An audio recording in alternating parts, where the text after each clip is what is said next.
오늘 이 로마서 1장 17절은 너무나 잘 아는 말씀이잖아요. 오직 의인은 믿음으로 말미암아 살리라. 오직 의인은 믿음으로 말미암아 살리라. 요걸 그 어순을 조금 바꾸면요. 의인은 누구냐면 의롭다 칭함을 받은 그리스도 안에서 의롭다 칭함을 받은 저와 여러분은 오직 믿음으로 말미암아 살리라. 그 뜻이거든요. 오직 믿음으로 말미암아 살리라는 말은 우리 예수 믿는 사람들은 다른 방법으로 살 수 없다는 뜻이에요. 오직 믿음으로 많이 살아야 제대로 살 수 있고 그 외의 방법으로는 살 수 없어요. 오직 믿음으로 말미암아 살리라. 그러니까 우리가 어제 요나서 2장을 통해서 이 믿음에 대한 이야기를 같이 생각해 봤는데 참 그 믿음으로 살아야 살 수밖에 없는 자라는 것. 고난 중에 있습니다. 하나님 어떻게 살아야 돼요? 믿음으로. 지금 우리 가정이 굉장히 지금 붕괴 직전인데 어떻게 해야 회복될까요? 믿음으로. 인간관계가 지금 틀어져 가지고 정말 회복을 해야 되는데 어떤 좋은 방법이 없을까요? 하나님이 계속해서 그럴 때마다 주시는 so-called 그 prescription이 뭐냐면 오직 믿음으로. Only by faith and faith alone. 그래서 믿음. 이게 성도들은 믿음으로 살지 않으면 다른 뭐 돈으로 살아라, 뭐 백으로 살아라, 네가 여태까지 살아왔던 노하우로 살아라 이렇게 방법론을 주시는 게 아니라 오직 의인은 저와 여러분은 by faith and faith alone 믿음으로 말미암아 살라고 이야기하고 있습니다. 그런 의미에서 이 믿음은 이 복음, 즉 이 복음에 하나님의 의가 나타나서 믿음으로 믿음에 이르게 한다. 이 부분을 제가 뒤쪽에 가서 좀 해석을 하겠습니다. 실은 이게 하도 많이 읽어서 익숙해서 그렇지 하나님의 의가 나타나서 믿음으로 믿음에 이르게 하나니 이게 약간 헷갈립니다. 이게 의가 나타나는데 믿음으로 믿음에 이르게 한다. 이게 what is it talking about? 이런 생각을 하고 봐야 되는데 그걸 하기 전에 결국은 오늘 이 믿음은 이 복음 안에서 생성된 하나님의 의, 거기에 반응하는 믿음 이렇게 연결되기 때문에 복음을 생각하는 게 굉장히 중요하다고 생각합니다. 복음은 good news, gospel, 좋은 복된 소식. 오늘이 1월 1일이라고 합니다. 저는 몰랐는데 오늘이 루나 칼렌다로 1월 1일입니다. 이거 한 거 새해 복 많이 받으세요. 새해 억수로 아주 그냥 허벌나게 은혜를 많이 받으시기를 바랍니다. 이 복음을 바울이 이렇게 해서 복음을 부끄러워하지 않는다 이렇게 얘기했어요. 복음을 부끄러워하지 않는다. 저도 어렸을 때부터 소위 모태신앙으로 컸기 때문에 제가 다니던 교회가 어렸을 때 다니던 교회가 청량리에 있었어요. 청량리. 그래가지고 그 전도사님들이 그때 우리 학생 된 우리들 데리고 그 청량리 그 대왕 코너 뒤쪽에 가면 사창가가 있습니다. 우리 애들 데리고 가가지고 거기서 전도하라는 거예요. 그래서 거기 전도하러 가면 거기 그 누나들이 애들은 가라 자꾸 그랬어요. 애들은 가라 그랬던. 그래서 그 사창가 그 분위기가 지금도 기억이 납니다. 그때 막 부끄러운 거예요. 이게 뭐 전도지를 하러 가는데 막 애들은 가라 그러면 갑자기 겁이 나가지고 막 피하고 싶고 그 소위 그 스테레오 타입이 되는 거예요. 갑자기 막 그 광신자가 되는 것 같고 이렇게 뭐 특별히 또 여기다 휘장 두르고 하는 사람들 보면 정말 뭐 좀 그렇게 하나 생각도 들기도 하고 그래서 막 이 복음을 부끄럽지 않다라고 하면은 갑자기 주눅이 들고 내가 이렇게 담대하지 못해서 이렇게 성격이 유약해서 그냥 담대하게 전도도 못하고 이런 생각이 좀 들거든요. 근데 바울은 뭐 성격이 워낙 강직해가지고 정말 멋있다. 나는 복음 부끄러워하지 않습니다. 딱 하고 그냥 안면 깔고 그냥 예수 믿으세요. 예수 믿으세요. 그렇게 했다는 뜻일까?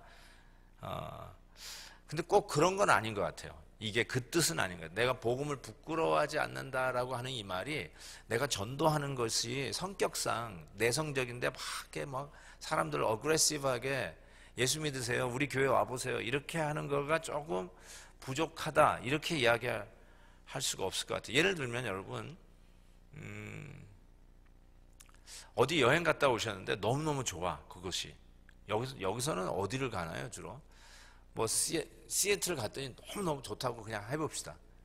그냥 3대 미항 중에 하나인 그 시애틀에 너무 멋있어서, 그래서 아무데도 안 가본 사람에게 여러분이 가서 시애틀 한번 가보시라고, 시애틀 한번 가보시라고, 한번 너무너무 좋다고 그 얘기를 전하는데 부끄러우시나요?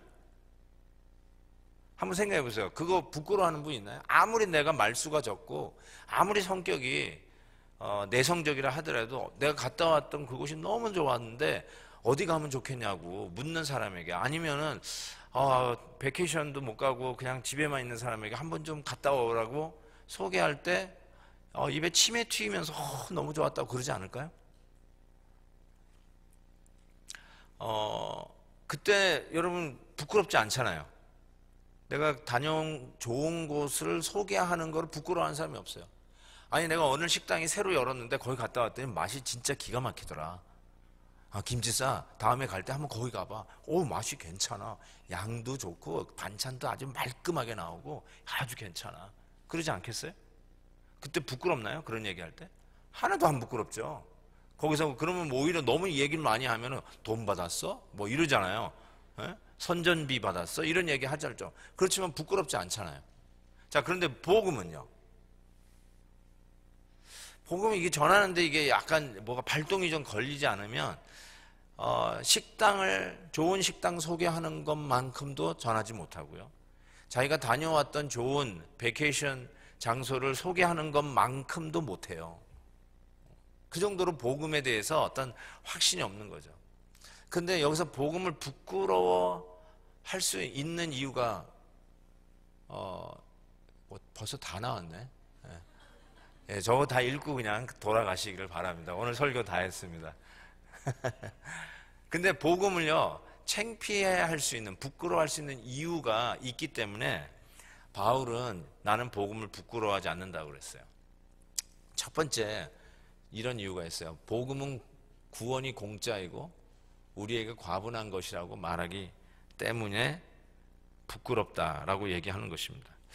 자, 여러분, 저거 내려도 돼요. 예, 저거 자꾸 읽으실까봐. 왜 복음을 내가 부끄러워하지 않냐면, 부끄러워하는 요소가 복음 안에 있어요. 아까 얘기한 대로 식당만큼도 확신이 없기 때문에 부끄러워하는 게 아니에요. 내 성격상 전하지 못하기 때문에 부끄러운 게 아니라 복음 자체에 부끄러워할 만한 요소가 있는데, 그게 뭐냐면 복음은 공짜라고 하는 이 내용이 우리를 부끄럽게 해요. 이게 잘 이해가 안 되실지 모르겠는데, 여러분이 공짜를 좋아할 것 같지만 실은 공짜를 우리는 좋아하지 않습니다. 만약에 오늘 예배 끝나고 이게 집에 가시려고 이렇게 교회 로비를 빠져나가는데 누가 앞에서 낯선 사람이 황금 덩어리 하나씩 그냥 막 주는 거예요. 갑자기 눈빛이 달라지시는데 막 주는 거예요. 그러면 그거를 넙죽넙죽 받아갈 사람이 별로 없어요. 이거 왜 주시는 거예요? 부터 시작할걸요? 이거 뭐 하는 거예요, 이게? 그냥 가지는 거예요. Free, it's free. 막 주는 거예요. 그러면 여러분이 보면서 it must be fake. 이걸 가짜일 거야, 이거. 이거를 그냥 순수하게 받을 사람이 정상인이면 거의 없어요. 거의 없어요. 왜 그런 줄 아세요? 우리는 뭐를 얻을 때 뭐에 열심히 일한 대가로 얻는 이거에 아주 익숙해져 있고, 그리고 그것이 옳다라고까지 생각해요. 그것이 정당하다고 생각해요. 마치 여러분이 여러분 회사에서 일한 후에 페이체크를 딱 받았어요. 페이체크를 딱 받았어요. 그때 그 체크를 받을 때 당연히 받아요. 왜냐하면 you work at it. 여러분 일했잖아요. 시간을 들였잖아요. So you get it. 그러면서 I deserve to have it. 나는 이 체크를 받을 자격이 있어. 이런 생각하고 딱 받아요. 근데 그냥 받을 때는 부끄러운 거예요. 왜 부끄럽냐면 내가 뭐가 부족하다고 당신에게 공짜로 받냐는 거예요. 이게 우리의 생각에 다 있는 거예요. 실은 이 복음의 시스템은 is free라고 하는데 우리는 공짜니까 그냥 받으면 좋겠다라고 받는 그런 생각을 한다고 하시기 쉽지만 실은 공짜를 받는다는 말은 내가 부족하다는 뜻이에요. 내가 이래서 이거를 얻을 수 없는 나의 부족함을 인정한다는 뜻이에요. 난 죽었다 깨어나도 이것을 내 힘으로 얻을 수 없다는 걸 인정한다는 뜻이에요. 그래서 복음은 is free라고 우리에게 제공을 하는데 아이고야 공짜네 하고 이렇게 넙죽 받는 것이 복음이 아니라 왜 공짜냐면 because you cannot have it by your own effort. 여러분의 스스로의 노력으로는 절대로 가질 수 없기 때문에 여러분이 아무리 노력해도 절대로 얻을 수 없는 것이기 때문에 여러분은 그 정도로 부족한 사람이기 때문에 여러분은 그 정도로 무능한 사람이기 때문에 아니 심지어는 여러분은 그 복음을 그냥 여러분의 힘으로 가질 수 있는 능력도 없을 뿐만 아니라 가치도 없기 때문에 그러니까 복음이 풀이라는 말이 여러분의 무능함을 보여주는 거예요. 그래서 부끄러운 거예요. 저걸 내가 풀이로 받아야 한다는 말은 내 무능함을 인정할 수밖에 없다라는 것이에요.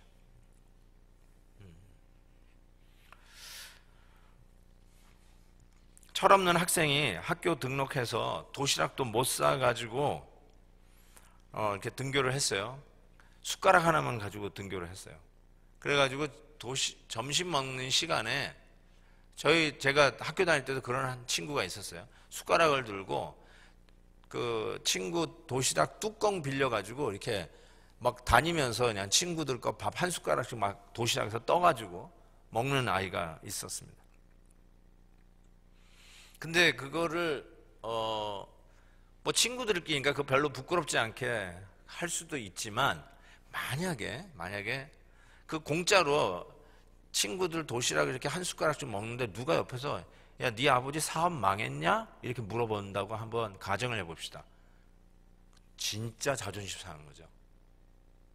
야, 뭐 이런 것 가지고 너 뭐 우리 아버지까지 들먹이냐? 이렇게 얘기할 수도 있겠지만 친구니까 뭐 밥 한 끼 이렇게 한 숟가락씩 나눠 먹는 거 전혀 문제가 안 되지만 누군가가 옆에서 야, 네 아버지 뭐 사업 망했냐? 니네 집 돈 없냐? 이렇게 한마디 하면은 옆에 있는 친구들 거 공짜로 한 숟가락씩 얻어 먹는 거 이거 되게 부끄러워지는 거라고요. 맞아, 우리는 그렇게 가난해. 도시락도 못 사올 만큼 부족해. 맞아, 우리 아버지 사업 망했어. 혹시 부모님 사업 망해가지고 할 수 없이 지금 남편 만나가지고 결혼한 분 안 계시나요? 그 평생 후회하고 계시는 분 안 계시나요? 우리 아버지가 사업만 안 망했어도 내가 좀 더 나은 남편을 만났을 텐데 그런 분 있지 않나요? 제가 왜 이렇게 얘기하냐면 신방 갈 때마다 그런 여집사님들 많이 만나기 때문에 그렇습니다. 네. 어떻게 만나셨어요? 그러면 그 얘기부터 하시더라고요. 그러니까 망해가지고 말이죠. 내가 더 나은 조건의 남자한테 시집 갈 수 있는데 우리 아버지가 망해가지고 아무나 결혼해가지고 내가 지금 이 형편없는 남편하고 지금 살고 있다라고 하는 그 하소연. 그러니까 뭐예요? 내가 지금 왜 프리로 이것을 받아야 하느냐? 내가 그 정도로 부족하다는 거예요. 부족하다는 거예요. 그걸 인정을 해야 되니까 복음이 우리에게 offer, 제공되어질 때 부끄러울 수밖에 없는 거예요. 내가 뭐가 부족해서. 저는 모태신앙인데요. 제가 가장 예수님을 인격적으로 받아들이고 예수를 믿는데 가장 걸림돌이 된 게 뭔지 아세요?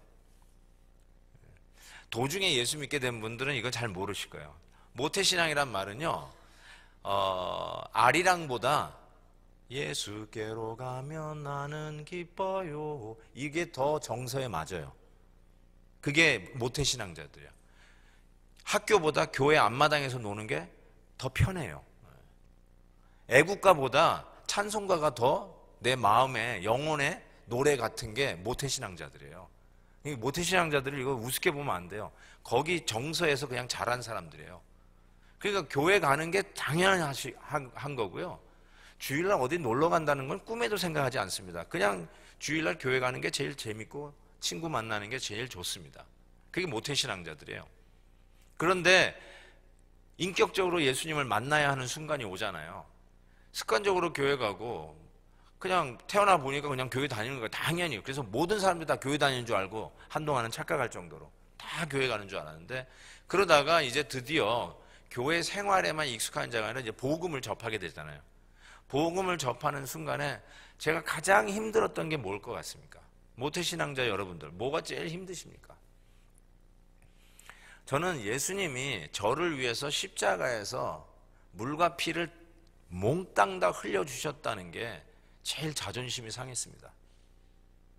예수님이 나를 구원하시기 위해서 곤장 한 대 맞았다고 그러면 저는 받아들였을 것 같아요. 아멘 했을 것 같아요. 근데 나를 구원하시기 위해서 십자가에서 그렇게 잔인하게 극형의 피와 물을 출출출출 다 흘려주셔야 내가 구원받을 수 있다는 이 사실에 자존심 상하게 받아들이기 힘들었어요. 제가 던지는 질문, 제가 뭘 그렇게 잘못했다고? 내가 뭘 그렇게 잘못했다고? 저는 늘 얘기하는 데 저는 삼각형 인생을 살았다고 늘 얘기하거든요. 저는 사각형도 아니고요, 오각형도 아니에요. 저는 정확하게 삼각형 인생을 살았습니다. 학교, 집, 교회. 이게 삼각형이에요. 학교, 집, 교회, 학교, 집, 교회, 학교, 교회, 집. 이렇게 다녔어요. 절대로 다른 데 안 갔어요. 여러분은 몇 각형인가요? 학교, 집, 카바레, 술집, 왕대포. 도대체 몇 각형 인생을 사셨습니까? 전 삼각형 인생 살았거든요. 근데 왜 삼각형 인생을 산 나를 위해서 예수님이 그렇게 처절하게 십자가에서 죽으셔야 했는가? 뒷골목에서 깡패짓하고 사람 죽이고 못된 짓 한 사람을 용서하시고 예수 믿고 구원받게 하기 위해서 예수님이 십자가 지신 것은 아멘이에요.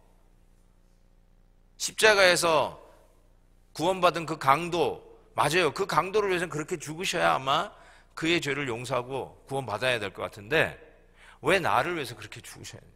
난 그게 그렇게 싫었어요. 그 세기의 살인마, 살인 김대두 이런 사람 기억나십니까? 옛날 그 살인마들. 그 지하실에 그 지존파인가요? 무슨 파인가? 지하실에서 아예 시신을 놓고 태우고 이랬던 사람들. 근데 나중에 기사가 있는데 그 사람들이 예수 믿었대. 제가 제일 힘든 게 천국에 가서 그 사람들을 만나는 게 제일 힘든 것 같아요. 내가 왜 그 천국에 가서 그 사람들이 가는 천국에 내가 왜 가야 되냐는 거예요. 그 사람들이 가는 천국에 나 가기 싫은 거예요, 막. 이런 얘기를 이해하시나요? 워낙 못되게 사셨으면 잘 모르실 텐데 난 이게 싫은 거예요, 솔직히. 제가 이렇게 옆으로 나가서 이렇게 정말 깡패들하고 놀다가 좀 뒷골목 인생을 좀 쓴맛을 보고 이러면서 좀 그러다가 예수 믿고 또 개가천선해가지고 목사 되고 그래가지고 그냥 간증들이 그냥 줄줄이 나오면 내가 정말 이해가 되겠는데 저 삼각형 인생 살았거든요. 근데 왜 나를 위해서 예수님이 그렇게 강도들을 위해서 살인도 몇십 명 죽고 그게 진짜 짐승의 인간의 탈을 쓴 짐승들이지 사람을 그렇게 잔인하게 죽인 사람들이 감옥에서 말이죠. 예수 믿었다고 하니까 그래 천국 간다는 거 아니에요? 밀양이라고 하는 그 영화도 생각이 나네요. 난 밀양이라는 영화를 보면서 난 100번 이해했습니다. 그 못된 자기 아들 유괴해가지고 죽인 살인마가 그 자기가 그냥 그것을 용서가 안 돼가지고 신앙생활 열심히 해가지고 드디어 하나님이 용서해 줄 마음이 있었단 말이죠. 그리고 감옥에 갔더니 그 살인마 자기 아들을 유괴해서 죽인 그 사람한테 가가지고 용서해 주겠다고 하려고 갔는데 용서해 줄 필요 없다고 자기 이미 하나님 앞에 용서 받았다고 여기에 그냥 삥 돌아버린 거 아니에요. 내가 용서하는데 네가 뭔데 용서를 스스로 했냐고. 내가 용서하는데 왜 하나님이 용서하냐고. 이 복음에 아주 그 묘한 건데요. 난 그거 충분히 이해했거든요.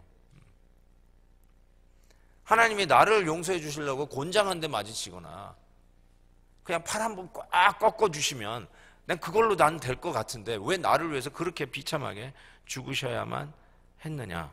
그러니까 복음 안에요. 이걸 복음을 내가 받아들인다는 말은 이런 부끄러운 요소가 있는 거예요. 그러니까 내가 그 정도로 부족한고 내가 그 정도로 끔찍한 죄인인가, 내가 그렇게도 흉측한 놈인가, 내가 그렇게도 소망이 없는 아주 쓰레기 중에 쓰레기인가. 사도 바울이 얘기하는 나는 죄인 중에 괴수다, chief sinner, 아주 죄인 중에 아주 대빵 죄인이다.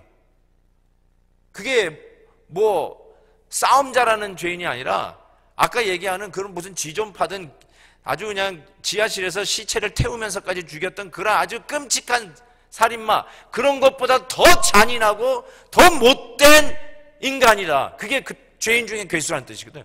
사도 바울이 예수 믿고 나서 한 고백이에요. 예수 믿고 나서 보니까 내가 생각했던 것보다 나는 진짜 더 죄인이다. 그걸 깨닫는 거예요.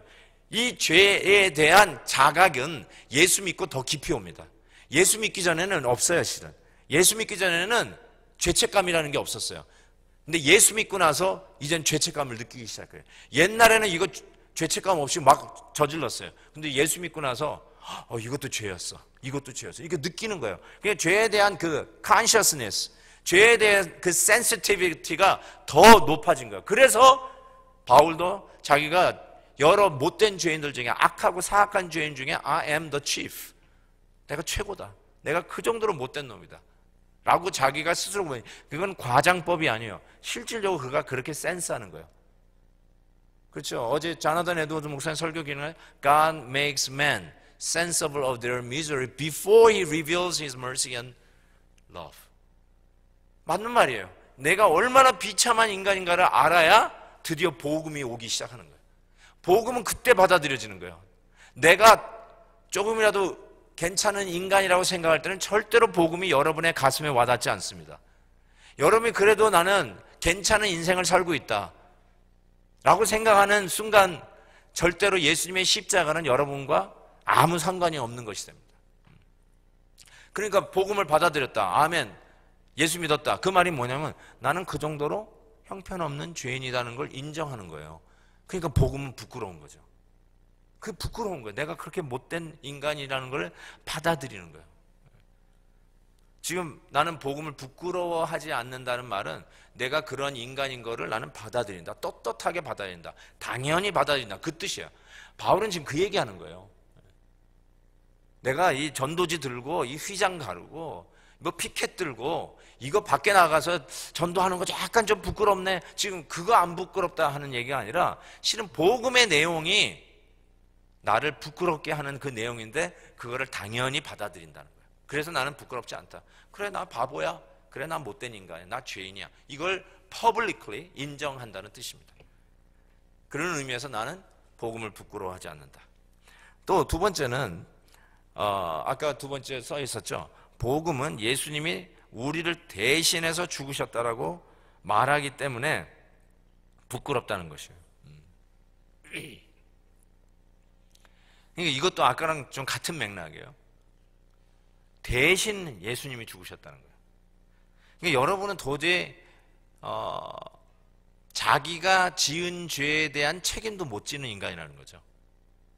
우리가 그래도 사회인, 떳떳한 사회인은 자기가 한 잘못에 책임을 지는 사람이 아니잖아요. 책임을 회피하는 거는 정말 인간 이하잖아요. 근데 실은 책임을 지고 싶어도 책임은 너도 네가 지은 죄에 대해서 책임을 못 진다는 뜻이에요.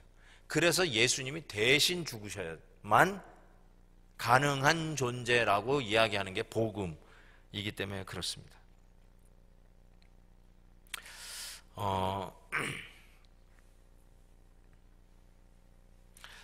친구 아버지가 전과범이라는 거를 안 학생이 그 친구를 놀립니다. 야, 니네 아버지 깜빵 다녀왔다며? 나는 니네 아버지가 굉장히 높은 회사에서 높은 자리에 있는 분인 줄 알았는데 니네 아버지 깜빵 다녀왔다며 이렇게 얘기를 했다고 치십시다. 와, 그거 정말 너무너무 부끄러운 거 아닙니까? 너무나 부끄러운 거예요. 근데 가만히 생각해 보면 예수님이 십자가 지셨다는 말은 그 영화에서 남의 이야기를 보는 그런 스토리가 아니라 다 나 때문에 예수님이 십자가 지신 거 아니에요. 그러니까 누가 얘기하는 거예요.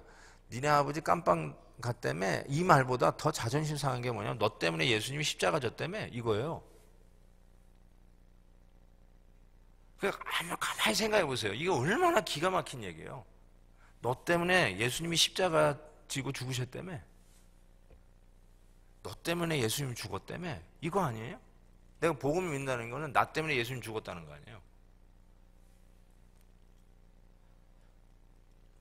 제가 명화 중에 명화라고 생각하는 게 Saving Private Ryan이라고 하는 영화예요. 라이언 1등병 구하기, 스필버그 감독이 만든 영화인데요. 거기에 이제 탐 행크가 라이언이라고 하는 1등병을 구하는 소대장으로서 그 특명을 받고 이 라이언 1등병을 구하기 위해서 라이언 1등병이 있는 곳에 찾아가서 그를 구출해내는 그 작전 명령을 받고 들어갑니다. 그래서 이제 시작을 이렇게 되는 것 같아요. 정확하게 이제 하도 오래돼가지고. 근데 어쨌든 그 전사자들을 기록하는 그 캐드코러에서 이렇게 찍는데 무슨 라이언 나오는 거예요. 아니, 이름이 다 같은 거예요. 보니까 첫째 형, 둘째 형, 셋째 형이 다 전사한 거예요. 그리고 네 번째 사람이 바로 이 라이언 1등병이에요. 보니까 호르몬이의 네 아들이 이 2차 대전에 나가가지고 첫째, 둘째, 셋째 아들이 다 죽은 거예요. 그래서 정부에서, 나라에서 안 되겠다. 이 호르몬이를 위해서 이 막내 라이언 1등병은 구출해내라. 그래, 다 데리고 와라. 엄마 옆에 있어야 된다. 그래가지고 그 명령을 받고 이 탐 행크가 주연한 그 소대장이 자기 부대원을 데리고 소대를 데리고 가서 이제 구출하는 그게 영화예요. 너무너무 재밌습니다, 실은. 그래서 어쨌든 보니까 뭐 아주 그냥 최전방, 독일군하고 싸우는 최전방에 들어가 있어요. 그래가지고 결국은 그 라이언 1등병을 구해내는데 소대 전원이 다 죽습니다. 그 라이언 1등병 하나를 구하기 위해서 소대원이 다 죽어요. 그리고 마지막에 여러분 기억나시는지 모르겠어요. 보신 분 계세요? 오케이. 그때 탐 행크 소대장이 이제 죽어.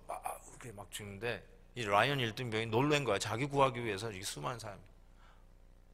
왜 그랬냐는 거야. 나 하나 살리기 위해서 왜 이렇게 많은 사람이 죽어야 되는 거야. 내가 뭘 하고 이렇게 많은 사람이 죽어야 되냐는 거야. 그때 그 마지막에 그 탐 행크가 이런 얘기를 해요. 마지막 숨을 거두면서 earn this, earn this 이렇게 얘기해요. 와, 저는 그게 굉장히 충격이었어요. 그러면서 이제 할아버지가 된 라이언 1등병이로 이렇게 오버랩되고 자기 후손들이 바로 국립묘지의 그 탐 행크 소대장, 자기를 살리기 위해서 죽은 소대장 그 국립묘지에 와서 눈물 뚝뚝 흘리는 거. 그러면서 Did I really earn this? 그런 거죠. 우리 회중들에게 묻는 거죠. 영화 관객들에게 묻는 거예요. 이 사람이 정말 수많은 사람들의 생명을 잃어가면서까지 살려낸 그 삶을 살았는가? 라고 하는 그거를 던지는 질문이었어요. Earn this. 근데 실은 여러분, 예수님이 십자가에서 죽으셨잖아요. 바로 나를 위해서. 근데 예수님께서 이러시는 것 같아요. Earn this. 내가 너를 위해서 죽는데 earn this. 이거야. 네가 살기 위해서 내가 죽는데 earn this. 예수님 나를 위해서 죽으셨구나. 와, 그래서 내가 구원받았대. 할렐루야. 이러면서 다니는 게 아니라 예수님이 나를 위해서 죽었다니까. 나를 살리기 위해서 나를 대신해서 죽었. 나가 여기 사는 이유는 그분이 죽었기 때문이라는 거예요. 그 삶을 살고 있냐는 것이죠. 그러면 이렇게 얘기할 수 있어요. 야, 너 그 모양 그거 해가지고 예수님이 너를 위해서 죽었는데 그 죽은 생명값은 하고 사냐? 이거죠.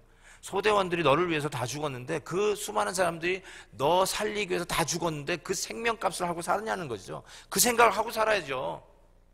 당연히 나를 위해서 죽어야지 이러고 살 수 있어요? 근데 우리가 착각하는 게 뭐냐면 당연히 예수님이 나를 위해서 죽어야지, 날 살리기 위해서. 오래 신앙생활 하다 보니까 자꾸 그렇게 돼가는 거예요. 그래서 복음이 왜곡돼 가는 거예요. 복음이 공짜라는 것이 cheap gospel이 되는 거예요. 싸구려 복음이 돼가는 거예요. 가격을 매길 수 없어서, 여러분은 도저히 이 복음을 얻을 자격이 없어서 무능하기 때문에, 죄인 중에 chief, 최고의 죄인이기 때문에 여러분 스스로 얻어낼 수 없어서 여러분 대신 죽어준 주님이 계시다는 걸 누누이 십자가에서 강조를 하는 것이죠. 네 아버지 깜빵가 때문에 너 살려내기 위해서, 이 말도 부끄러워 죽겠는데 깜빵 정도가 너 살려내기 위해서 하나님의 아들이 십자가에서 죽으셨다며, 이 얘기를 계속 달고 다니는 거거든요. 우리가 그 얘기를 확성기로 틀고 다니는 거거든요. 근데 어떻게 그렇게 뻔뻔하게 살 수 있냐는 것이죠. 이 복음은 우리를 엄청 부끄러워하게 할 요소가 너무나 많은 거예요, 복음 자체에. 그런데 바울은 뭐라고 그러는 거예요? 부끄럽지 않다는 말은 내가 그런 인간이다, 받아들이는 거예요. 계속 내가 살기 위해서 예수님이 죽어야만 하는 자다, 나는 그런 인간이다, 이거 계속해서 받아들일 뿐만 아니라 그걸 선포하는 것이죠. 또 하나는 왜 복음이 부끄러울 요소가 있냐면, 복음은 선해지거나 영적인 사람이 되는 것만으로는 불충분하며 착한 사람이 되는 것이 복음이 아니라 예수님을 통해서만 하나님께 나오는 사람만이 구원받을 수 있다고 이야기하기 때문에 그래요. 이 배타성 때문에 그래요.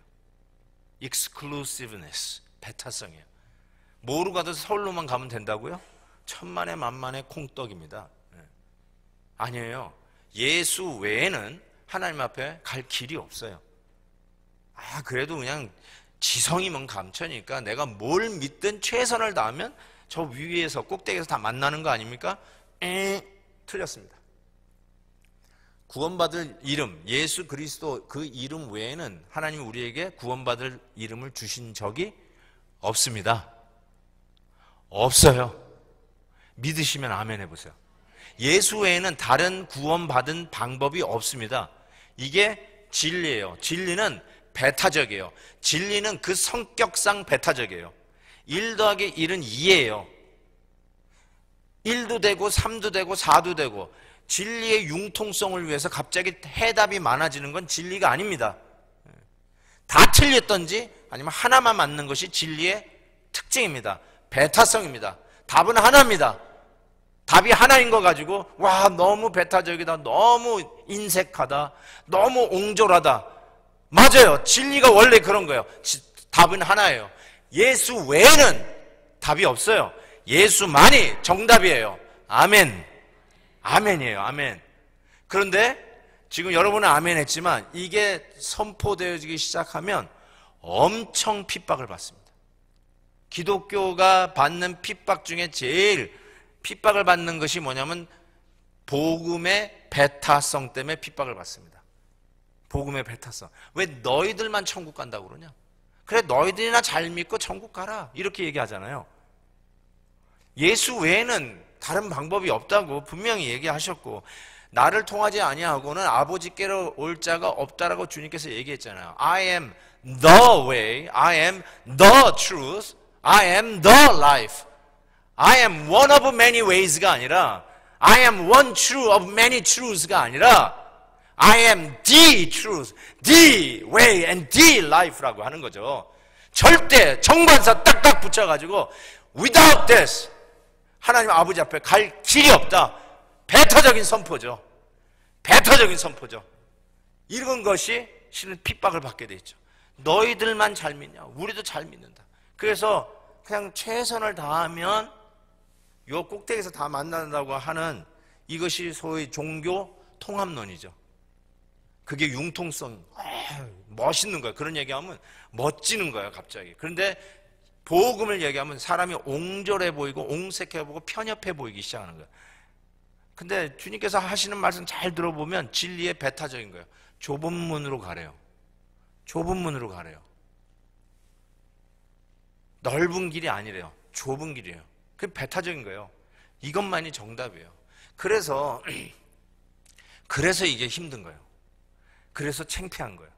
그래서 여러분이 실은 트랙을 나눠주고 예수 믿으세요 전하는 것이 왜 꿀리기 시작하고 약간 좀 그러냐? 어쩌면 성격적인 문제도 물론 있을 수 있지만 배타적인 진리를 전해야 하기 때문에 그런 거예요. 그 피켓 들고 예수 천당, 불신 지옥 이렇게 버스간이나 지하철에 올라타가지고 전하는 분이 있어요. 저도 직접 봤어요.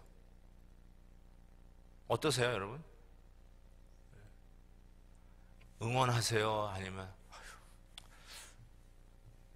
이러세요? 난 둘 다 이해할 수 있어요. 둘 다 이해할 수 있어요. 왜 약간 좀 쭈삣쭈삣 하냐면 지금 배타적인 복음을 전하는 거예요. 예수 천당, 불신 지옥. 타협이 없잖아요. 거기에 그래도 좀 봐줄 만한 천국이 아니라 전국 뭐 이런 거 이렇게 얘기를 해야 될 것 같잖아요. 예. 예. 그 연옥이라는 말이 나올 수밖에 없습니다. 솔직히 인간적인 생각에는 이 퍼루지아 이 뭐라 그러죠? 이 연옥이라는 개념이 안 나올 수가 없어요. 굉장히 휴머니스틱한 컨셉이에요. 연옥은 극단이잖아요. 예수 믿으면 천국이고 아니면 지옥이라는 이런 이원론적인 것이 현대인들의 이 마인드셋에는 아주 안 맞거든요. 융통성, 톨러런스 다 포함한 inclusiveness.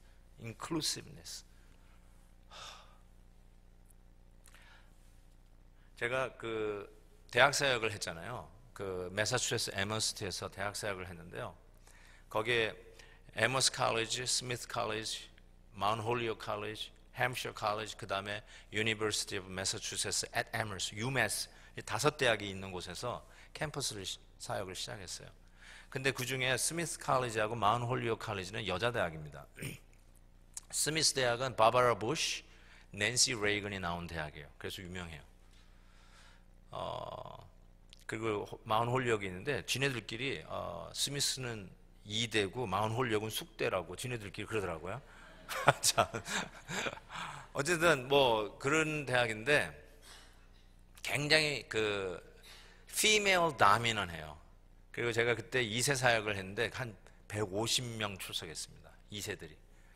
그러니까 굉장히 큰 교회였어요. 150명 2세들 대학생들이 출석하는 교회인데 지금도 에머스대 가면 에머스드 코이노니아 처치가 있는데 제가 개척한 교회입니다. 지금도 있습니다. 그 교회에서 보면은 그때 그 스미스 여자대학에 가서 제가 일주일에 한 번씩 성경 공부를 인도를 했는데 거기에 가면 남자 화장실이 있어요. 이상했어요. 왜 여자대학에 남자 화장실이 있을까? 그리고 제가 졸업식 때 가가지고 우리 학생들 졸업하는데 거기에 벌써 그때 그러니까 몇 년도입니까? 1992년도인데 그때 이미 이 성전환 수술까지 해가지고 남자가 여자로 성전환 해가지고 스미스 여자대학을 나와가지고 졸업하는 학생이 있었어요.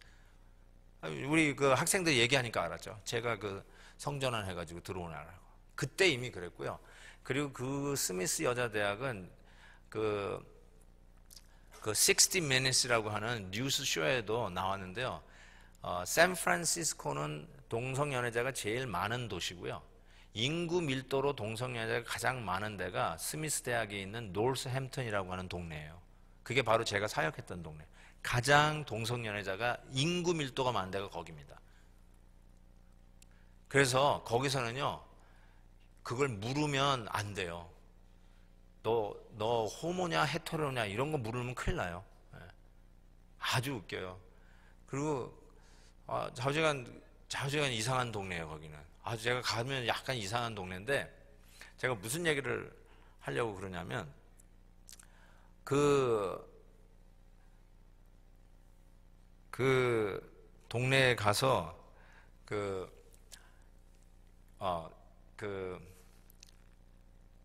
영어로 1학년이 뭐예요? 대학교 1학년? 예?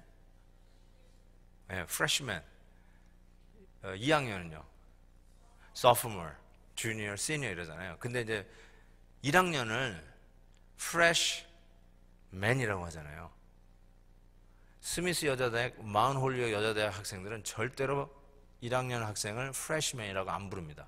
뭐라고 할까요? 프레시 워먼이요?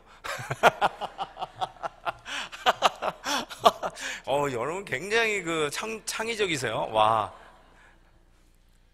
이렇게 합니다. First year student. 다 first year student예요. 전부 다. 거긴 그게 그냥 이거 what year 그러면 first year student. freshman이라는 사람을 절대로 안 해요. 왜 그러냐면 man이라고 했기 때문에. 내가 왜 man이야? I'm female 이거야. female. 그래가지고 이 젠더가 얼마나 민감한지 몰라요. 얼마나 민감. 참 그런 걸 이렇게 가만히 생각하다 보면 정말 답답해요. 어떨 때는. 실은 저는 여러분 우리는 한국에서 영어 배웠잖아요. 저도 중학교 1학년 때부터 영어를 배우기 시작했으니까 man 하면요. man. 어르신들 저보다 좀 나이가 위이신 분 man 하면은 사전에 이렇게 나왔어요. 사람 이렇게 나왔어요.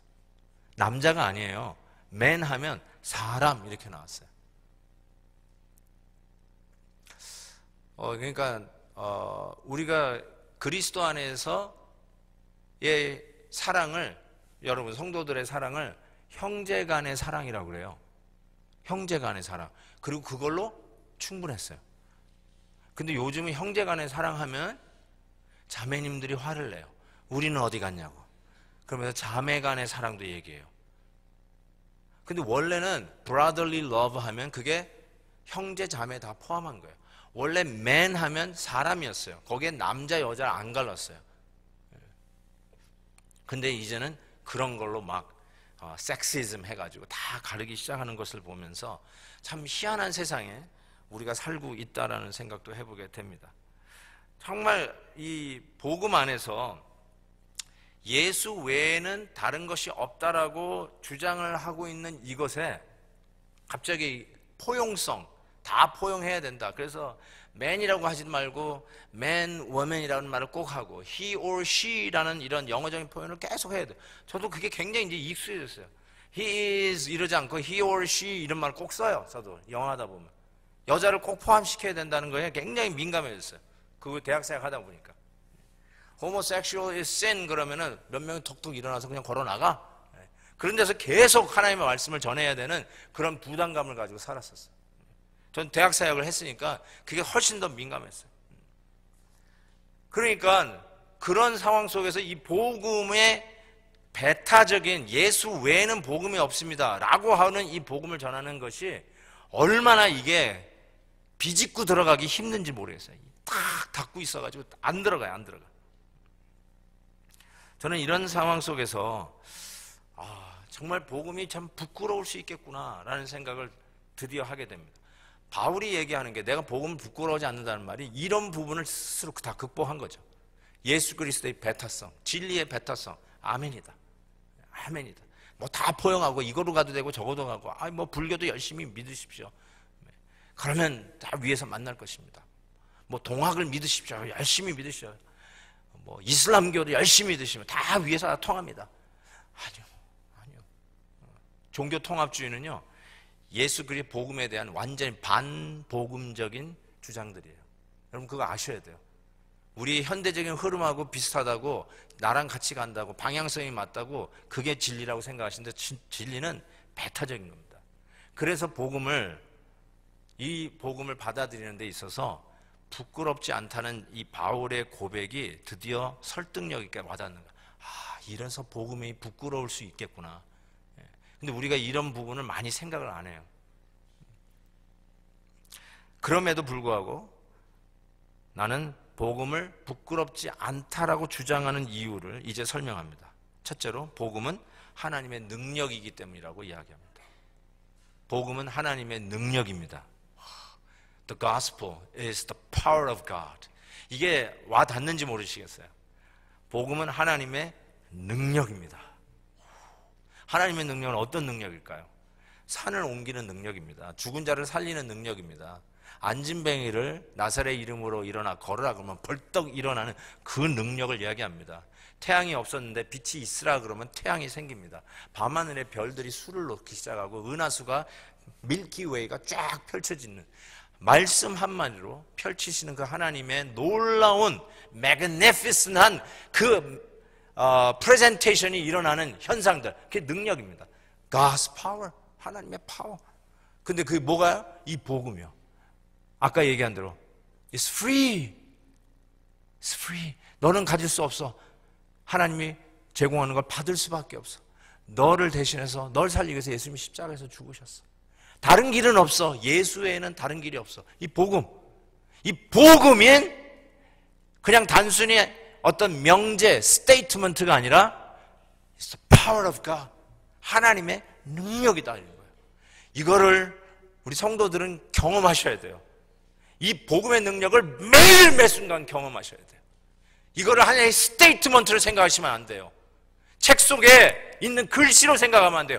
복음은 하나님의 능력이기 때문에 나는 수많은 이 세상이 나를, 그 복음을 믿는 이 성도들을 이 세상은 공격하고 편협하다고 하고 쪼잔하다고 그러고 무능하다고 그러고 그래 너는 그것뿐이 안 되라고 이야기를 하면서 조롱한다 할지라도 내가 그럼에도 불구하고 복음을 부끄러워하지 않는 이유는 무엇이냐? 이 복음은 하나님의 능력이기 때문이다 이거예요. 아멘입니다. 아멘. It's the power of God, power of God. 이 파워라는 말이 그 당시 썼던 바울 시대에, 로마 시대에 이 파워라는 말이 굉장히 많이 쓰던 단어예요. 언제 쓰냐면 로마 제국의 파워. 로마 제국을 하면 파워예요, 파워. 이게 대단한 거예요. 모든 길은 로마로 해서 정말 팍스 로마나 세계를 제패했던 제국. 그때 로마 제국을 할 때마다 따라 나오는 말이 로만 파워예요. 로만 파워. 그런데 지금 바울은 그거를 차용하는 거예요. 패러디 해가지고 뭐라 하냐면 가스펠이 로만 파워 정도가 아니라 하나님의 파워다 하고, 로마의 파워와 하나님의 파워, 그 당시 잘 쓰는 그 파워라는 단어하고 이 하나님의 파워를 지금 견주고 있는 거예요. 우리가 일제 강점 시대에서의 개념하고 로마 제국에서 식민지하는 건 약간 개념이 좀 다릅니다. 로마는 이렇게 식민지화하면은 실은 약소국들은 어떤 의미에서는 로마 제국에 속국되는 것을 원했어요. 왜냐하면 로마 제국 안에 편입이 되면 일단 로마 제국이 자기네들의 국경을 지켜줘요. 자기네들이 국경을 지켜주는 거예요. 그리고 로마의 혜택을 받게 해주는 거예요. 로마 제국이 누리고 있는 그 모든 문명을 누리게 해주는 거예요. 근데 로마 안에 안 들어가면 로마와 싸워야 되니까 이거는 너무너무나 힘들고 자기 나라 백성도 지킬 수도 없었고 그리고 그런 베니핏도 있을 수가 없어요. 근데 로마 제국 안으로 들어가면 로마 제국의 그 법으로 나라를 지켜주고 백성들을 지켜주고 심지어는 종교도 각 나라마다 가지고 있는 종교를 리스펙트 했어요.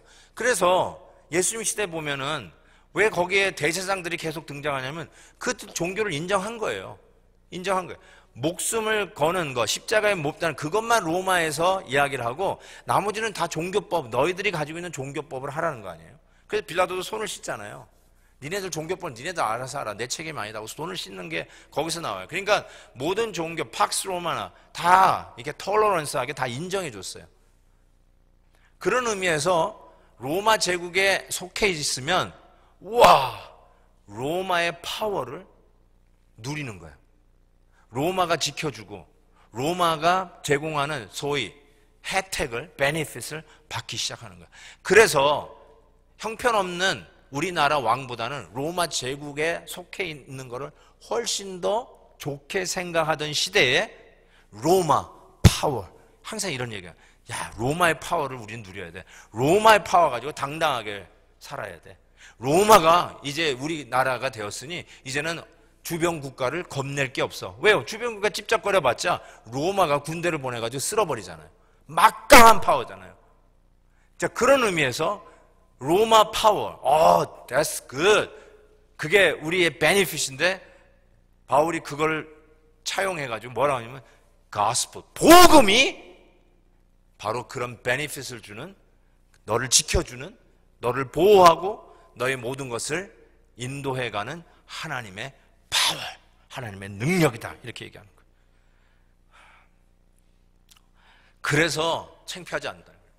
세상에서 뭐라 그래도 이 복음은 하나님의 파워이다. 예, 아멘입니다. 예, 아멘. 복음이 여러분을 그렇게 지켜줘요. 예. 복음이 여러분을 인도해요. 복음이 여러분에게 방어벽을 쳐줘요. 복음이 하나님의 모든 은혜를 여러분으로 공급하는 채널이 돼요. 아멘, 아멘. 예, 너무너무 좋은 거예요, 이게. 이 복음이 얼마나 감사한 일인지 몰라요. 사도 바울이 나중에 그 밀레도에서 에베소 장로들을 불러가지고 고별 설교를 하잖아요. 그러면서 그때 이렇게 얘기해요. 내가 이 에베소 교회와 당신들을 하나님의 말씀에 부탁하노라. 딱 그러고. 제가 요번에 사도행전 강해를 하면서 그 부분에 그냥 다 꽂혔어요. 와, 우리 이런 말 안 하잖아요. 아유, 우리 아들 좀 부탁합니다. 뭐 이런 말을 하잖아요. 좀 아들 캠퍼스에 드랍해주고, 대학 캠퍼스에 드랍해주고, 그곳에 있는 교회 출석한 후에 목사님에게 하는 말, 목사님 우리 아들 부탁합니다. 그리고 오잖아요. 왜냐하면 제가 캠퍼스 사역을 해봐서 알아요. 그 신앙 있는 부모님들은 꼭 애들 기숙사에 드랍하고 그 다음에 예배 드리고 저한테 와서 목사님 우리 아들 우리 딸 부탁해요. 그 마음 알거든요. 꼭 그렇게 하는데 지금 바울은 그 교회를 누구에게 부탁? 하나님의 말씀에 부탁합니다. 이렇게 얘기해요. 하나님의 말씀에 부탁. 말씀이 인격체 같이 얘기하잖아요. 맞아요. 말씀은 하나님이에요. 말씀이 복음이에요. 이 복음에 부탁할 수 있어요. 왜냐하면 이 복음이 여러분을 지키기 때문에 그래요. 청년이 무엇으로 그의 행동을 삼갈 것인가? 하나님의 말씀으로 삼갈 것이니라. 죄악을 이길 수 있는 힘이 말씀에 있어요. 유혹을 이길 수 있는 힘이 말씀에 있어요. 하나님이 함께 하시는 걸 확신하고 어떠한 방해와 어떤 장애물이 있어도 사슴의 발과 같이 훌쩍훌쩍 뛰어넘을 수 있는 힘이 말씀, 복음에 있습니다. 할렐루야. 아멘. 아멘. 저는 제자훈련을 열심히 시키는 목사 중에 하나인데요. 제자훈련 끝나면 150조를 달달달달 외웁니다. 진짜 툭 치면 달달달달 외워요. 툭 치면 우우 외워요. 자다가도 막 일어나서 외워요. 진짜로 그래요. 제가 강조하는, 이제 과장하는 게 아니에요. 진짜로 그래요. 제자훈련 그렇게 시킵니다. 달달달달. 그런데 간증이 있어요. 목사님 무슨 이게 지금 녹이 쓸어가지고 목사님 암기 공부는요 그게 아주 정근대적인 공부예요. 합리적으로 토의하면서 얻어내야죠. 그래서 나는 무조건 정근대적인 뭔가에 말씀 외우라고. 제가 여러분의 암기력을 증진시키려고 하는 게 아니라고. 이거는 그냥 단순히 암기가 아니라고.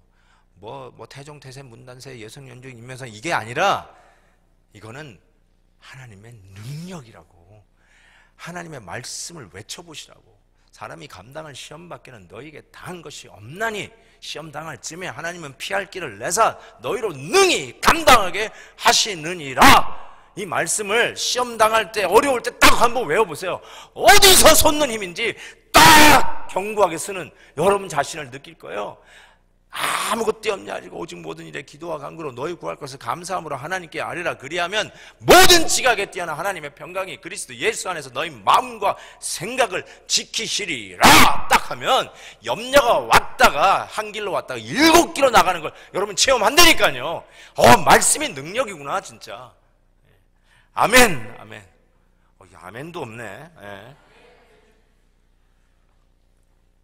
체험을 못 하시면요. 그러니까 저는요, 무조건 암기시켜요.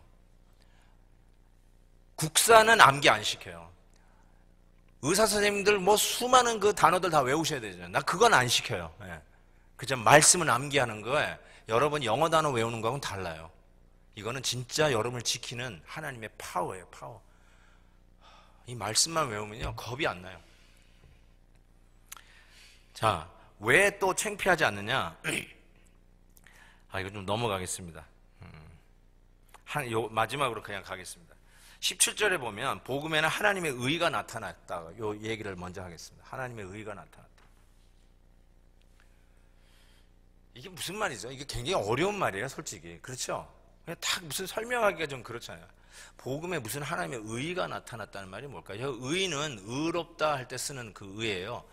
양자, 한자로 양 밑에 나아자, 나 대신 양이 죽었다, 그게 의예요. 그것이 참 희한하죠? 중국말. 나 대신에 양이 죽은 거, 나 대신에 6월절 어린 양 예수님이 죽은 거, 그게 의예요. 하나님의 의가 나타났다고 그러는데, 저 의가 영어로는 이제 righteousness. 또 착한 사람들 보면, 도덕적으로 이렇게 바른 사람 보면 참 저 사람 의롭다, 이런 면을 써가지고 우리가 저 의를 도덕적으로 에틱으로만 해석을 하는 경향이 있어요. 맞아요. 도덕성이 있죠. 하나님은 의로우시다 라고 하는 말이 뭐 하나님이 뭐 못되신 분이다 그런 뜻이 아니라 하나님은 정말 도덕적이신 분이죠. 그렇죠?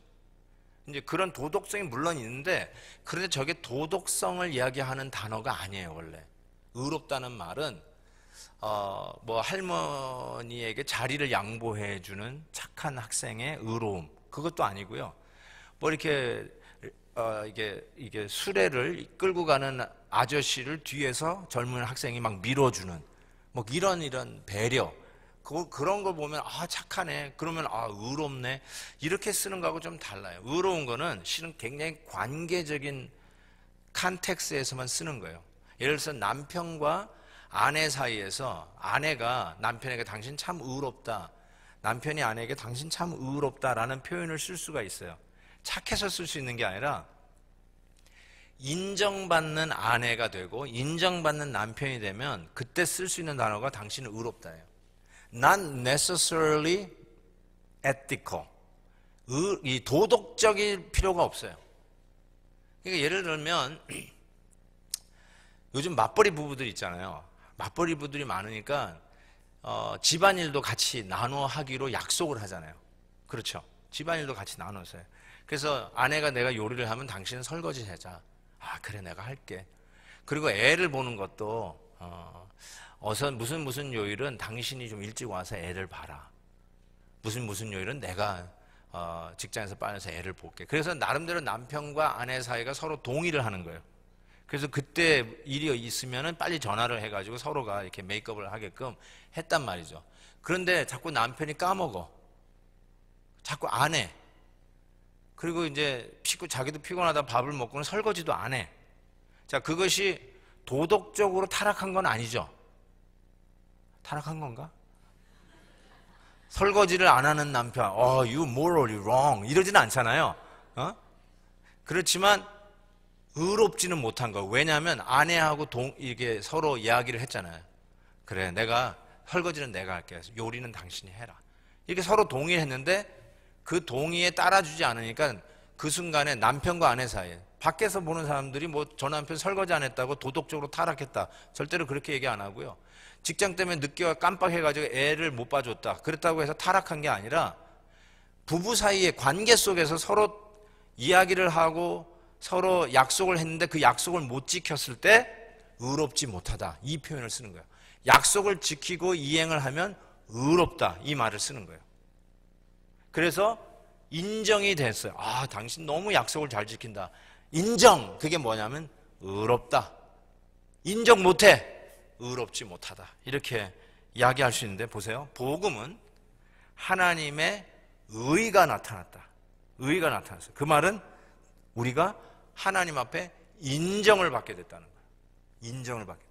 우리가 착해가지고 하나님이 이제 좀 제법 하네 해서 너 의롭다, 이게 아니라 하나님이 우리를 인정해 주는 계기가 된 게 뭐냐면 이게 복음이라는 거예요. 바로 우리가 terrible한 하나님하고의 약속을 하나도 못 지키는 인간이었는데 그 모든 죄가를 예수님이 십자가에서 죽으심으로 그 죄의 가격을 청산하신 거예요. 빚을 청산한 거예요.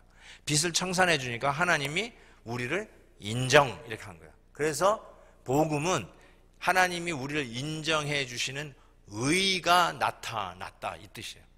하나님이 우리가 깨끗하고 바르고 도덕적인 생활을 하고 이제는 설거지도 열심히 하고 뭐 이렇게 했기 때문에 이제 너는 내가 보니까 이제 하나님 자녀 될 자격이 있다. 오케이, 구원.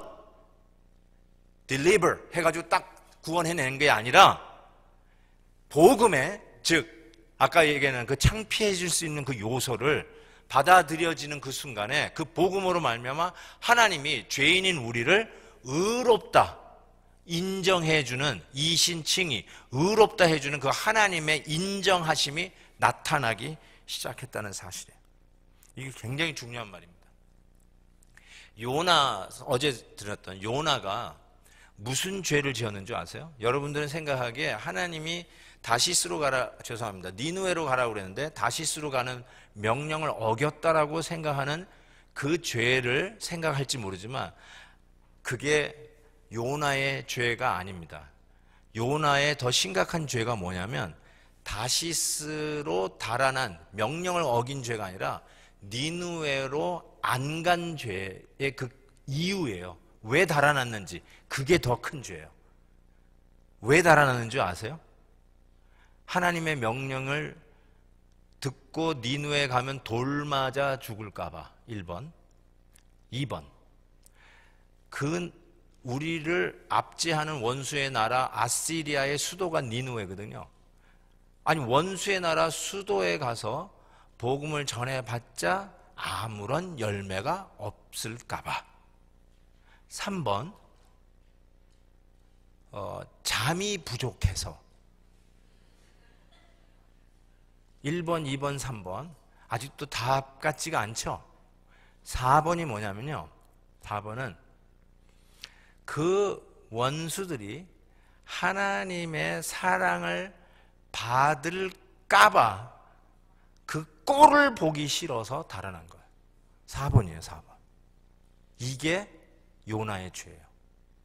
우리 원수의 나라의 수도에서 이 복음을 전했다가 하나님을 믿는 백성 돼서 내가 하나님에게 받는 은혜를 저 꼴도 보기 싫은 원수들이 그 하나님의 사랑을 받을까봐 그 꼴 보기 싫어서 달아난 거예요. 복음 전하다가 순교당할까봐 달아난 게 아니에요. 그래서 제가 얘기했잖아요, 어제. 이 사람은 복음 모르는 사람이라고. 예수 안 믿는 신학교 교수라고 제가 얘기했잖아요. 요나는 하나님의 이 사랑을 모르는 선지자였어요.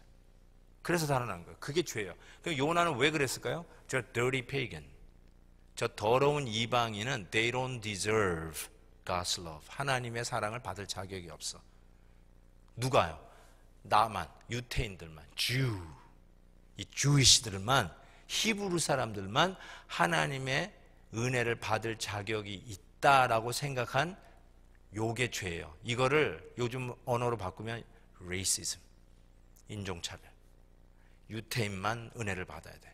유태인만 하나님 사랑받을 수 있어요. 저 이방인들은 dirty pagan, 하나님의 저주만 받으면 돼. 왜 하나님 저들에게 하나님 사랑을 베풀려고 그래요? No way, 호세. 우리들만이에요. 그래서 달아난 거예요, 여러분. 그게 뭐예요? 요나의 righteousness, 그의 의예요. 그의 의. 하나님의 의가 아니면 우리는 모두 자기의 의에 취해서 살아요. 우리가 이런 말이에요. 지 잘난 맛에 살아. 그게 의예요, 여러분. 그 사람이 나 이 맛에 사는 거, 그게 의예요, 여러분. 무슨 잘난 맛에 사세요? 그게 여러분을 막 우쭐대게 하는 거예요. 창피해서 얘기를 안 해서 그렇지 실은 그게 다 있어요. 심지어 난 이거 우쭐대서 사는 거예요. 우리 애가 잘 돼가지고 그거 감사한 일이죠. 그거 탓할 일 하나도 없어요. 근데 그거 가지고 사는 거예요. 그걸로. 어느 대학 가요, 아예? 속으로 우리 아는 하버드, 이런 거. 저는 하버드 가면 교회적으로 칭찬해 줍니다. 광고를 해드려요. 아무나 하버드 가나요? 아무나 예일 가나? 그건 진짜 그냥 축하해 줘야 돼요. 그건 은혜예요, 은혜. 뻐기지 말고 칭찬해 주려. 칭찬해 줘. 그래서 얘기하라고 그래요. 창피해가지고. 창피한 게 아니에요. 우쭐대려고 속이는 거야, 이렇게. 그러니까 우쭐대지 못하도록 아예 다 그냥 터트려 버려야 돼. 다 터트려. 얘 하버드 갔대요. 그래요. 칭찬하고 끝. 예. 근데 더 이상 자랑 못해. 예. 무슨 잘난 맛에 사냐고요. 그러니까 다 보니까 자기 잘난 맛에 사는 거야. 자기 의로 사는 거예요, 인간이. 그런데 복음은 인간의 의가 뭐예요? 아까 얘기했잖아요. 살 수가 없어요. 하나님의 이 은혜를. It's free. 그냥 주는 거야, 막. 너 내가 이런 사람인데 내 이 잘난 맛으로 뭐 안 된다는 거야? 안 된다는 거야. 부족하다는 거야. 무능하다는 거야. 이 재미로 살아야 돼. 너 나땡이라는 거야. 그게 아무것도 아니라는 거예요. 미치는 거죠. 자존심 팍팍 상하는 거죠. 그런데 복음에는 여러분의 의가 하나님의 의가 나타나는 거예요. 의가. 자, 여러분 교회에서도 그러면 무슨 의가 나타나야 됩니까? 하나님의 의가 나타나야 됩니까? 여러분 개인이 잘난 맛에 사는 그 의가 나타나야 됩니까?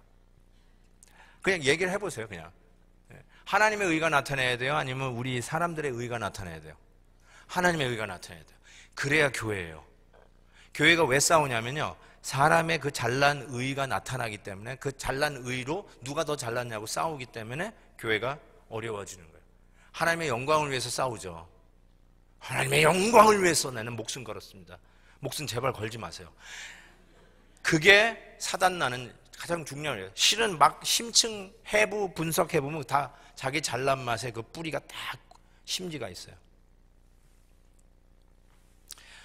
제 친구 목사님이 동부에서 목회를 하는데 어느 날 전화 왔어요. 김 목사, 나 미치고 환장하고 팔짝 뛰겠다 그래요. 그래서 야, 목사가 무슨 미치고 환장하고 팔짝 뛰냐 그랬더니 얘기 좀 들어봐. 왜? 그랬더니 너무나도 신실한 안수 집사님이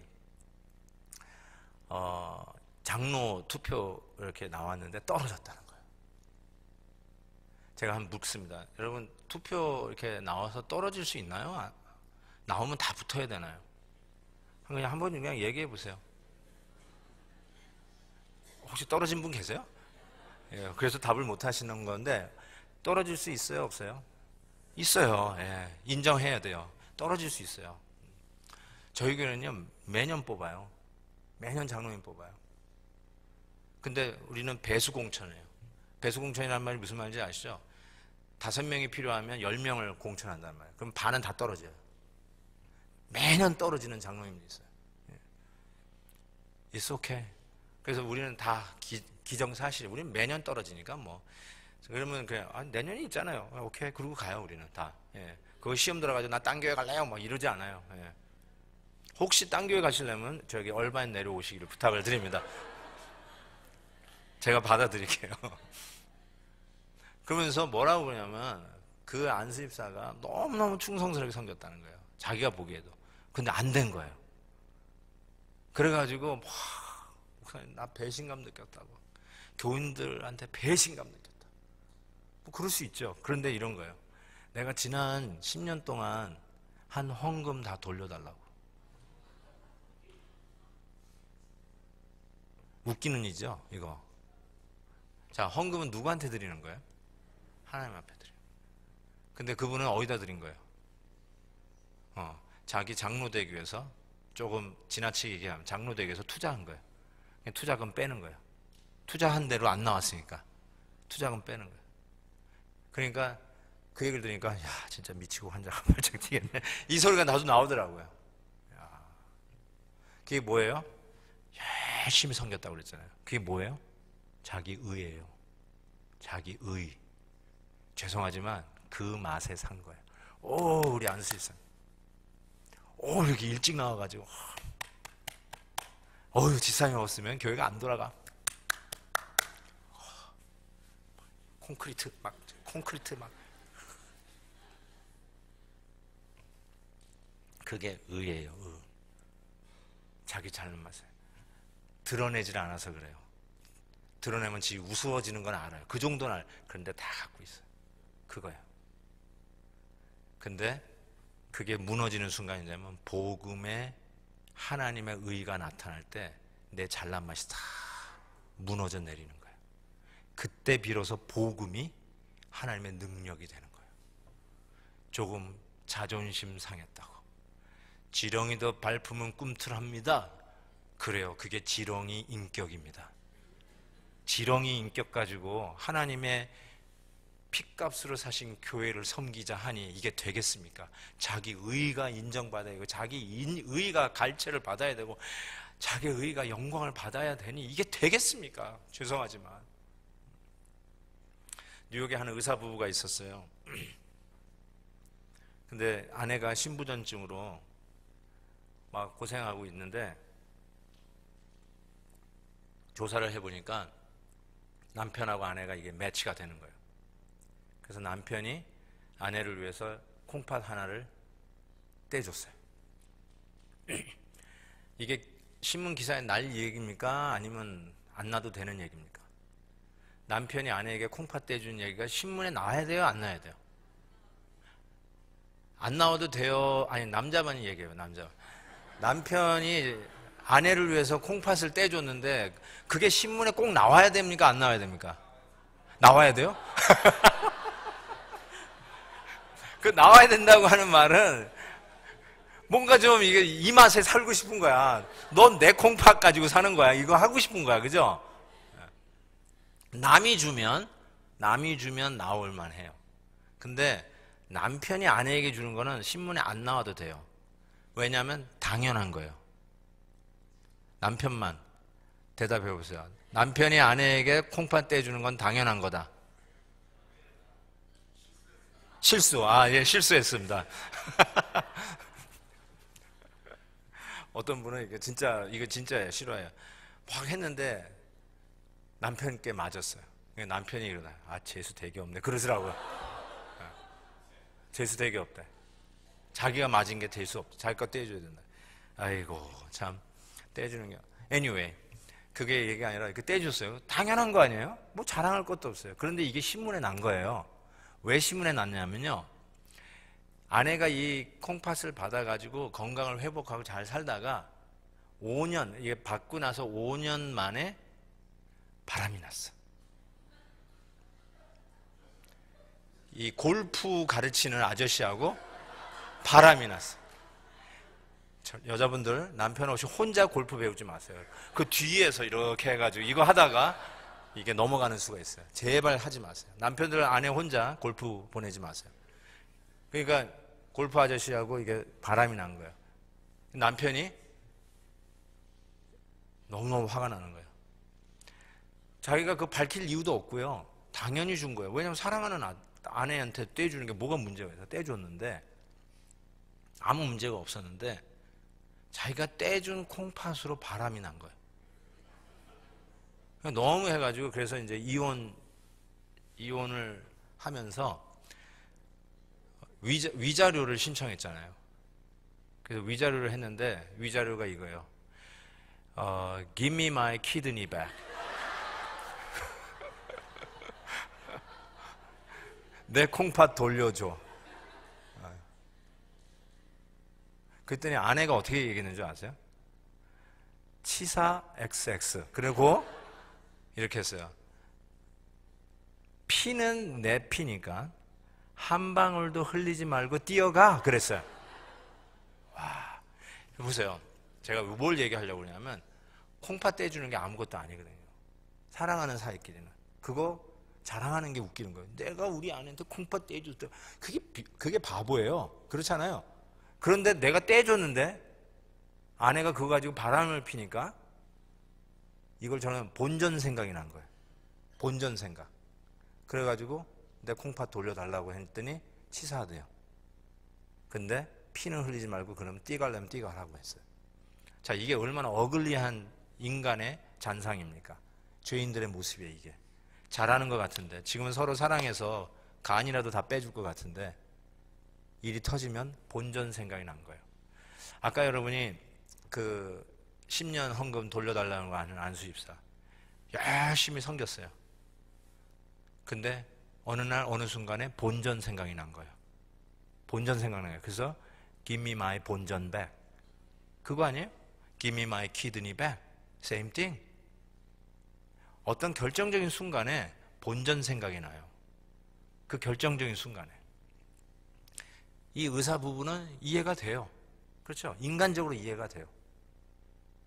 근데 실은 여러분들에게도 어느 날 어느 순간에 본전 생각이 나요.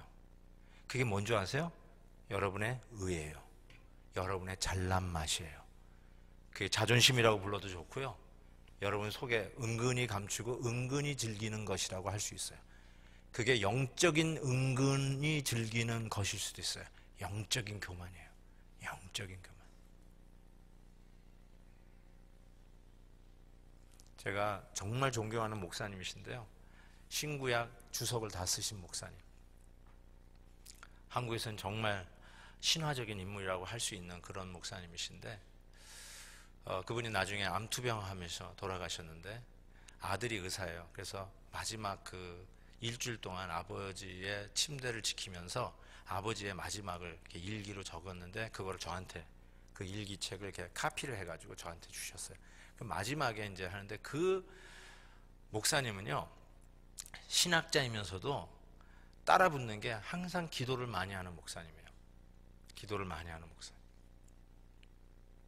그래서 제가 그 신학교 공부할 때 그분이 마침 한국에 필라델피아로 집회를 왔어요. 제가 필라델피아 고향이잖아요. 또 신학교도 필라델피아에 있었어요. 그래서 거기서 그때가 처음이자 마지막으로 그분을 실제적으로 이렇게 본 순간이었는데, 그 저를 가르쳐 주신 은사 목사님이, 그분이 은사예요. 그래서 야, 한효야 가서 같이 목사님 만나자. 그래가지고 가서 따라갔어요.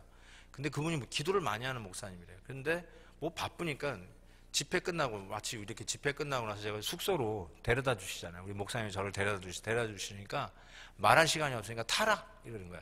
그래가지고 그 목사님은 내가 같이 탄 거야, 그 차에. 그럼 그 안에서 숙소까지 가는 길에 얘기를 해야 될 거 아니에요. 5천원 만났으니까. 그런데 타자마자 기도를 시작하는 거예요. 호텔 갈 때까지. 그러니까 기도하는데 말을 붙일 수 있어야지. 그래가지고 끝나고 나서 잘 가게 하고 들어가시더라고. 와, 진짜 그걸 내가 본 거야. 기도 많이 하는 목사님이라 했더니 진짜 많이 하네. 그걸 내가 그때 체험한 거예요, 제 청년 시절에. 그런데 저희 교회 그 집사님이 의사인데 그 아드님이세요. 그 가서 보고 왔는데 그걸 져가지고 오니까 그걸 봤는데, 그 목사님이 마지막 돌아가시면서 회개했어요. 뭘 회개했겠어요? 여러분, 너무나도 거룩하세요. 너무나도 깨끗하세요. 내가 보기엔 그래요. 근데 그 마지막에 아버님이 회개한 걸 적어놨어요. 이걸 회개했어요. 사람들이 나보고 기도 많이 하는 목사라고 할 때마다 그거를 은근히 즐겼던 것을 회개합니다. 내가 거기서 완전히 무너져 내린 거 아닙니까? 기도 많이 하는 걸 은근히 즐기는 게 여러분의 의예요. 그것도 회개하셔야 돼요. 난 기도 많이 하는 권사야. 나는 우리 교회 새벽 기도를 지키는 사람이야. 그거요, 그게 은근히 즐기는 여러분의 의예요. 그거 복음에서 나타나는 하나님의 의로 박살내야 돼요. 실은 인간의 의는 복음이 부끄러워지는 거예요. 여러분은 인간의 의로 구원받기를 원해요. 내 잘난 맛에 구원받기를 원해요. 내 인격이 인정받고 내가 수고한 것이 공로가 되고 내가 헌신하고 땀 흘리고 희생한 것이 하나님이 인정하고 감동받아가지고 구원받는 거, 그래서 상장 받듯이 구원받기를 원해요. 근데 하나님께서는 부끄러운 줄 알라 이거. 그거 가지고 안 된다는 거예요. 그거 가지고 내놓지도 말라는 거예요.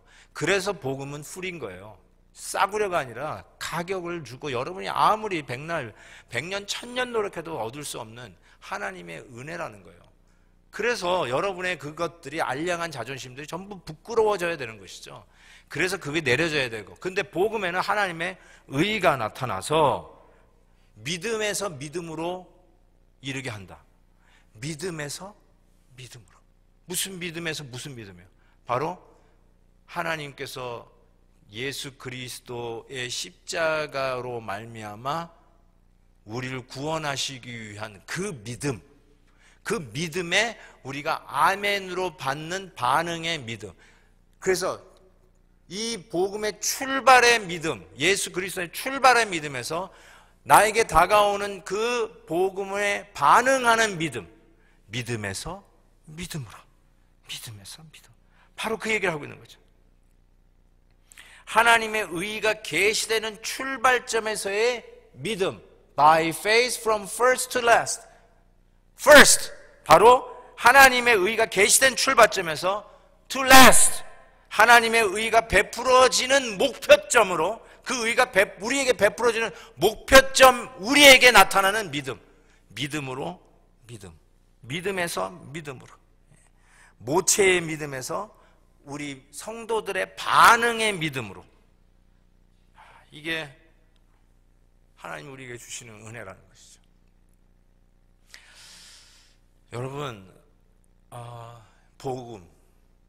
복음이 왜 창피한지 이제 아셨죠? 근데 왜 바울이 창피하지 않다고 이제 선언하는지 이제 아셨죠? 바로 이 복음은 하나님의 능력이고, 이 복음은 여러분의 그 알량한 의 가지고 되지 않는 하나님의 의가 나타나는 게 이 복음이고, 그리고 우리는 그 복음으로 말미암아 변하여 살고, 그 복음이 우리의 자존심이요, 복음이 우리의 우리됨이요, 복음이 바로 하나님의 능력이 되어서 하늘의 모든 신령한 은혜를 공급받는 채널이요, 복음이야말로 오늘 이 시대를 우리가 어떻게 살아가야 되는가? 오직 믿음으로. 어떤 믿음이요? 복음이 출발된 믿음에서부터 목표점에 되는 그 믿음에 이르는, 바로 그 믿음으로 오늘 우리 성도들은 살아가는 유일한 방법이라는 것이죠. 그거 외에는 다 가짜라는 거예요. 흉내는 낼지 모르지만 다 가짜라는 거예요.